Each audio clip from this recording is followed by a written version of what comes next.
So, without much further ado, I would like to hand over to Norbert and Bruno, our CEO and also our global head of marketing and sales, who will give you the progress report in numbers and in a lot of other things. So, Bruno, Norby, the floor is yours. Thank you very much. Can you hear me? Correct? Okay.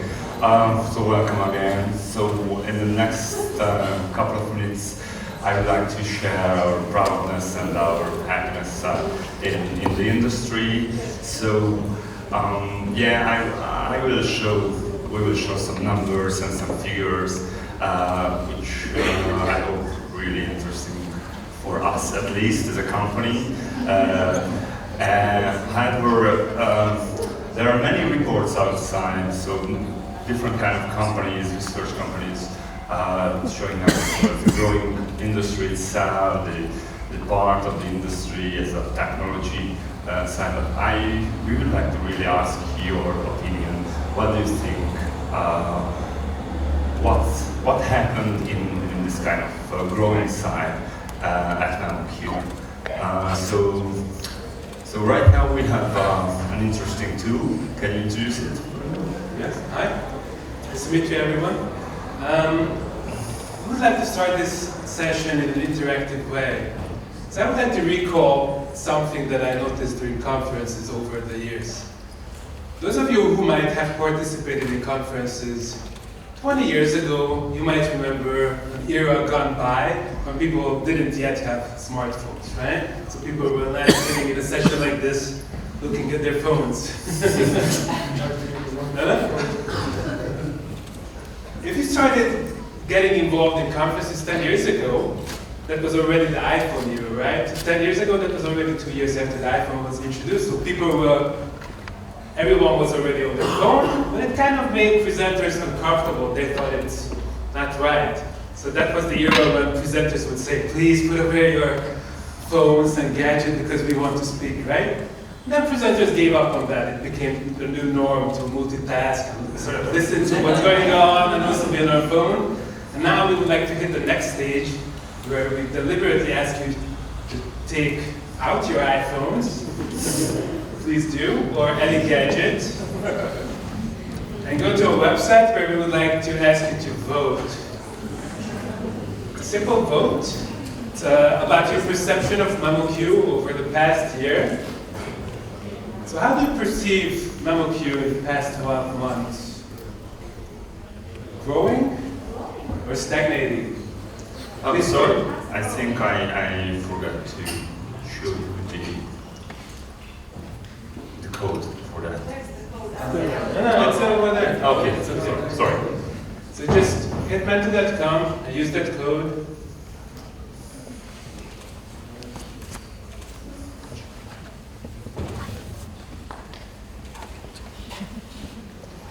We see how many people voted, but it's anonymous, so we will not track you down.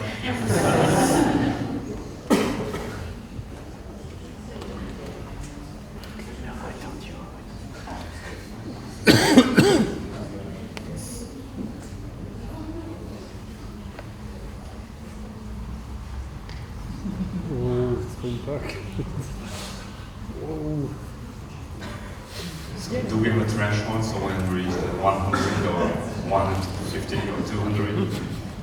So, That's okay. I don't have.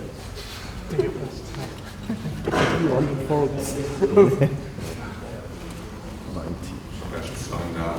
We should.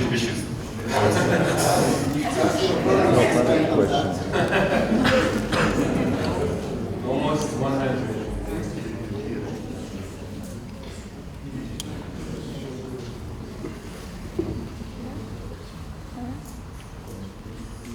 And 100. Thank you.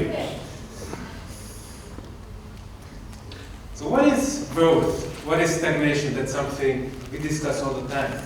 How can we put our finger on that? Are there quantitative measurements that show us the ultimate truth on how we are doing? So that's something we debated when we started preparing for this session. And we're going to some figures, while it may not be the ultimate source of truth, but certainly some indicators, some vitality signs on how memoQ is doing. Yeah, so just one single figure. If you look at this, the number, our growth number, year-on-year growth number, which is almost 20%. So this is somehow the source of proudness, and this came from the whole community. So it shows that the tool itself, the way how we think about it, and also the reception is really a good one. So this is somehow, it's actually double than the usual percent what we had last year. So it's a premium growth, and we were able to not just double it this year, this first 4 months, but right now we have the number is 45% growth, year-on-year growth in the first 4 months. And first of all, I would like to thank you for this one, because it's really coming from you, and this is how our company is growing, and this is somehow the past. So this is the last year and the last 4 months. But what we'd like to really achieve, so growing further and further, and because of that, we are building the software itself, what you use day by day. But behind this tool, actually, there is a growing team, there is a growing company, and each and every month, but practically each and every week, we have new and new colleagues joining to the memoQ team. And so I personally look at this as an investment into the future. So our team, our talents, is something what will give us the opportunity to serve better all the existing clients and the new clients. And for this reason, we add significant number of new team members in the last 12 months. So together it's 35%. And this is another reason why we have to change our office again. Every second day we are just changing the office. And so it's a tricky one, because office buildings or office industries are asking for 5 years contracts. And we had this record data 5 years ago. We had a free office before in real time. But anyway, so this is how we think about. I think about the future, and this number represents much better what I think how we will go forward with this. We don't want growth for growth's sake. This is not a shareholder meeting, so right? So 45% growth is meaningful if we are able to show you that enables us to hire talented people, to expand not just horizontally but vertically, to add new roles, to make roles even more sophisticated, and to expand our existing teams, be it production, marketing, or business services. It also allows memoQ to scale in new ways, and one of the ways which has the biggest impact is scaling geographically. On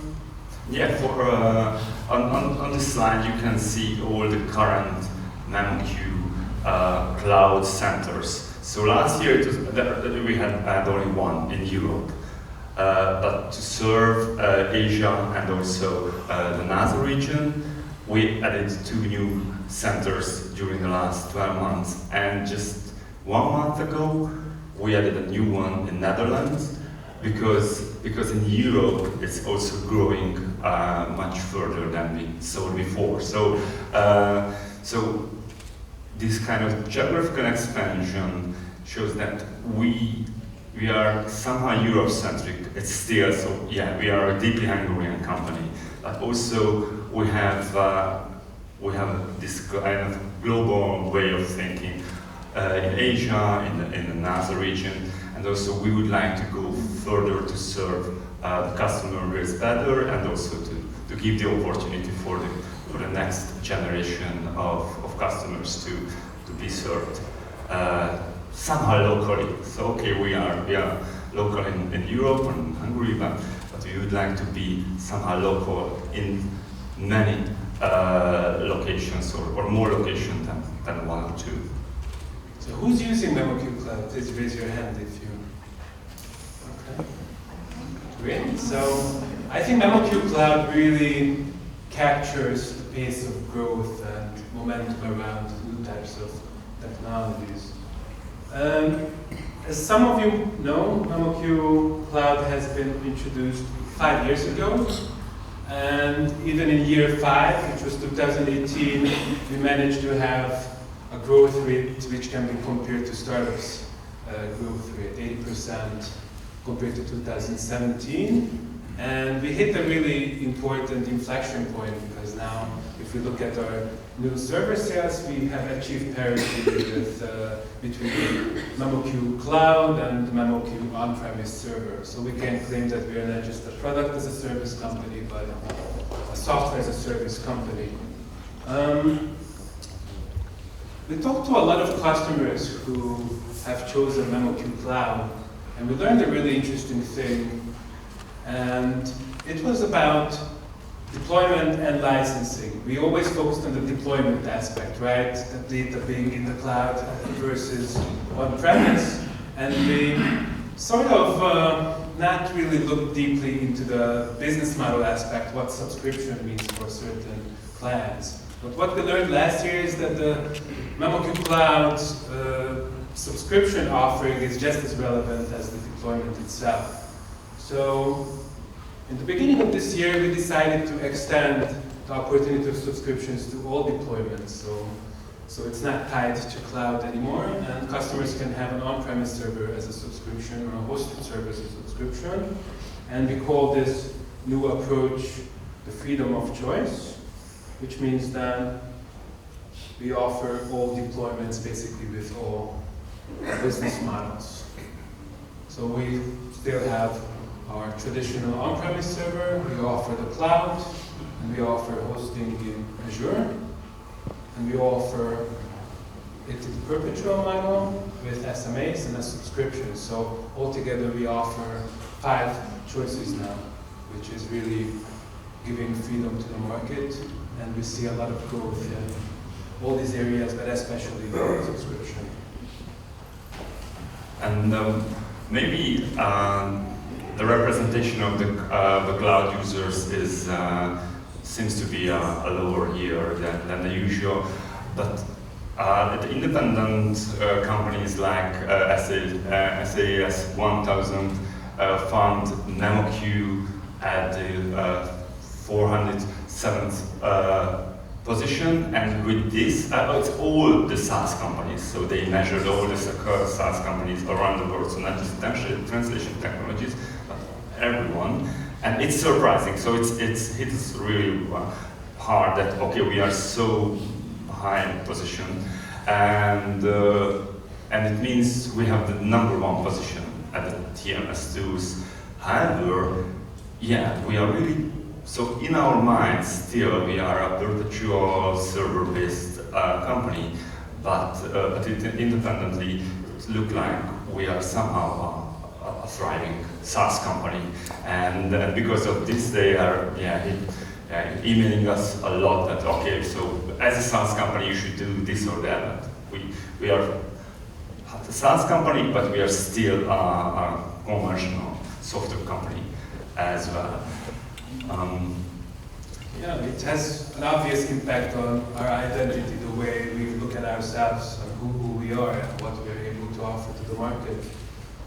Another development that has a huge impact on our identity as a company is our geographical expansion. We're a company that was founded in Budapest. And, well, we are in Budapest now, and that's not a coincidence. So we retained some of our identity as an innovative company who is based in Budapest. However, over the years, we expanded to become international. We became not just known in Hungary, outside of Budapest, but a European company, one of the largest technology companies in this space in Europe, a leader. Over the past couple of years, we ventured outside of Europe but in the first few years it seemed like the periphery still. European company which takes some first cautious steps outside of Europe. That's no longer the case. Now we have head offices in North America. We established our first company outside of Europe in Toronto, Canada, and we also have a very active presence in Japan.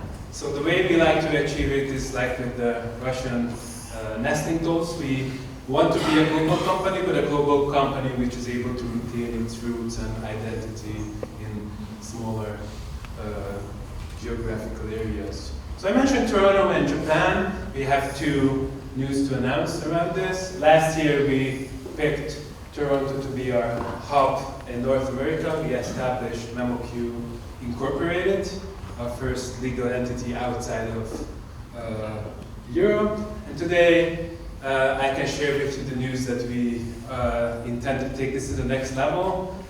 We are going to grow our team locally, and that will mean hiring a lot of people locally, not just salespeople, but also technical experts, solution architects, solution engineers, tap into the R&D potential of that city. And the management has also decided to send me in part of an intercompany transfer to be in Toronto, which we hope shows the commitment of the company to treat this vast market as a home country. In Japan, we have been active for a good number of years, and it has become part of the top 5 markets. And our key colleague is here, Yo. We just stand up, please, so everybody can see you for a second.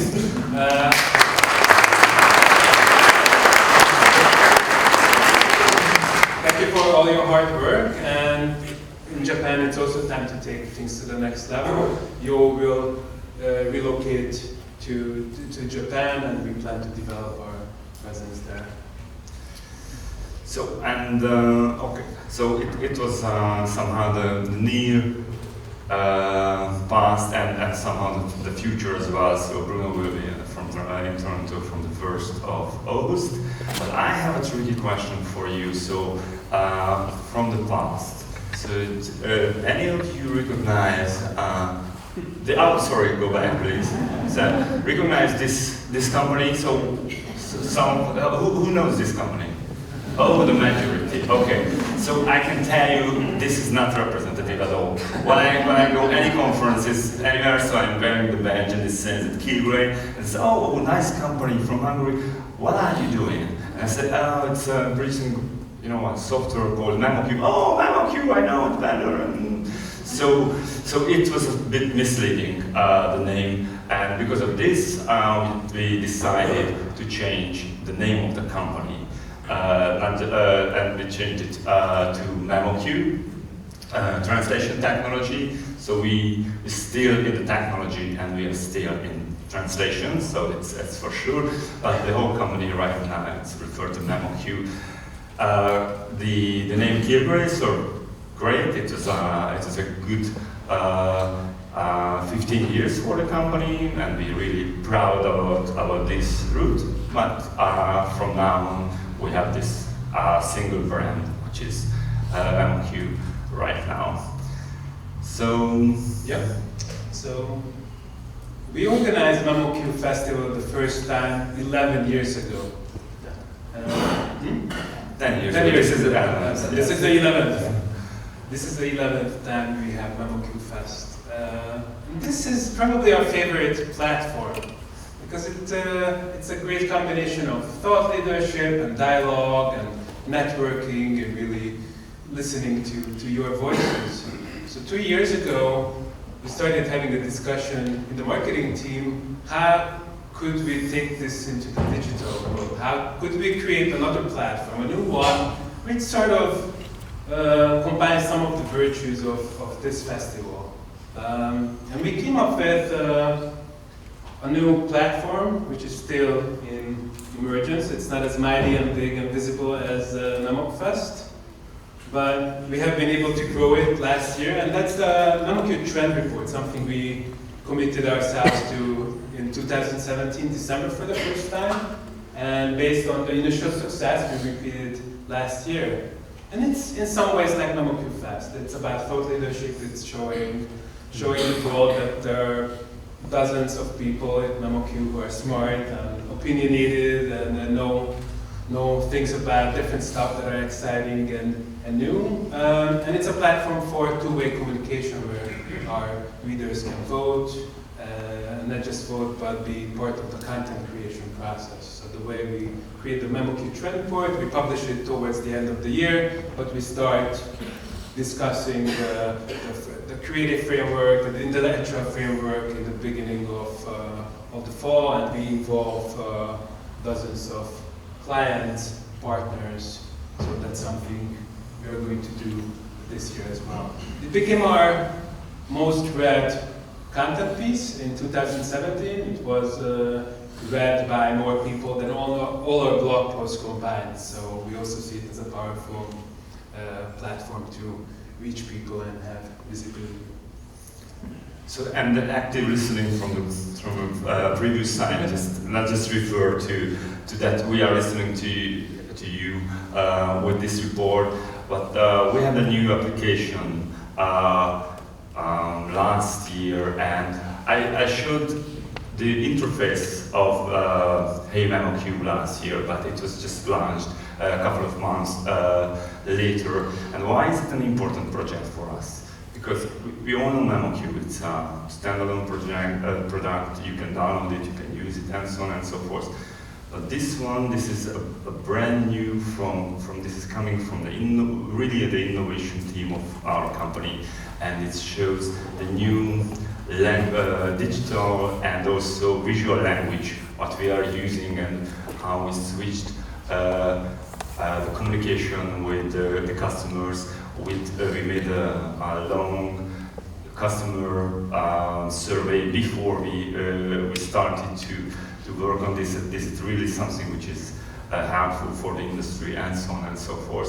So this is somehow a success for us in that way that we adding new and new part of augmentation for the translation. It's not something which is heavily involved with every translator or project manager's work, but I think it's close to the future. So it's still about your knowledge, but it's an easier way to use memoQ, and also this is a step forward for us in visually and also in digital place. And this is the reason why I wanted to show it again. So we have many other products. You will see it shortly that how many new features do we have and so on and so forth. And I believe I'm not sure to talk about this product as well briefly, but this is an achievement in my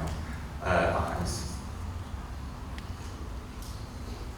And and let me ask. Okay, we do not have. Okay, so I would like to show one more thing. So, and if you know what is Net Promoter Score, so anytime when a website or product asks you how probably you will promote this or promote this product or services to your friend or colleagues from 1 to 10. And you give a number from 1 to 10, and when the number is between 1 to 6, it means it's a negative number. So the 7 and 8 means you are natural, and also only 9 and 10 means that you are a promoter. So you will say for your colleagues, for friends, you really would like to love this product, so please use it or start to use it. And the Net Promoter Score, it can be from minus 100 to plus 100%. It's somehow there's an equation behind it, but I would like to show that the Lego has a 5%, which is a good number, and Volvo has a 69%, which is a world class. And we are also measuring it, and for the last year, it shows that we had a 64%, which is a world class. And it's after when you use our support. So the product itself and the support itself reached that level which is really high in our area, especially in software. So it's not. So after 20%, it's really a good number in the software industry. And this is the whole community, the whole user base feedback, and this is really the source of my proudness. So thank you very much for your attention and your trust. Thank you.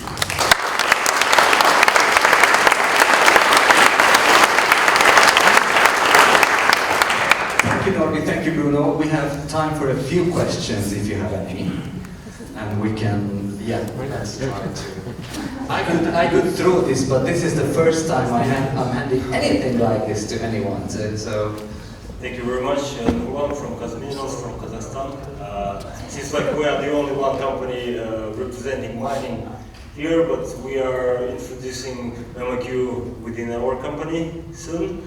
And the question is, when are you going to get your Hey memoQ for Android?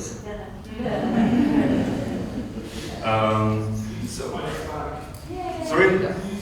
This question is best suited for tomorrow's the user strike specs session, but which is the session where these kind of questions are asked. So if you can, you have a good solution for that today.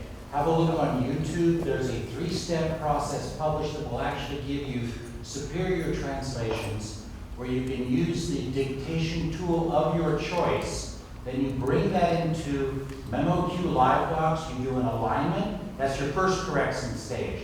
Then you do a pre-translation with that alignment, that's your second correction stage. In the time it would normally take you to do a draft translation, you finish the translation and 2 correction phases. This will work with any format. This also works very well with translators who don't want to use CAT tools. In the later stages, you can apply all of the electronic QA process and so forth. That will work today, for example, with Slovenian, where you have basically no transcription tools available except in Chrome. So here you can work with whatever you've got, you can do it today, and you can still use all the QA tools of memoQ. There's a 9-minute video that describes the whole process for you. This is how users try to ask to users. So, I'm asking you to keep these kind of technical questions to tomorrow's user strike spec questions, and I'm also asking you for any questions to Norbert and Bruno specifically. Let me try to throw this to someone, please. I'm excited. Because if not, I take it as a sign that everything was clear and everything was great. And and I'm thanking Norbert and Bruno again. That was great. I was really happy to see what we were seeing. Thank you very much.